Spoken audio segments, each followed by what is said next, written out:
Hey everyone, welcome to App and Web Workshop. In this tutorial, I'll show you how to delete pictures on Facebook Messenger. Let's get started.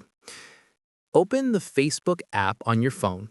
Tap the Messenger icon in the top right corner to access Facebook Messenger. You'll see all your Facebook Messenger chats. Open the conversation that contains the picture you want to delete from Messenger. Now, tap and hold on the picture you want to remove from Messenger. A menu will appear. Tap Delete. Tap Delete again to confirm. Here's where you choose how to delete the photo from Messenger. You can delete it for everyone in the chat or delete it just for yourself. If you select Delete for everyone, the picture will be removed from the conversation for all participants. If you choose Delete for you, only you won't see it anymore. Select your preferred option, and the picture is now deleted from Facebook Messenger.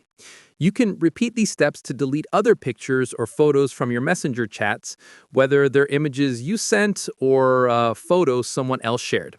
And that's how you delete pictures on Facebook Messenger. Thanks for watching.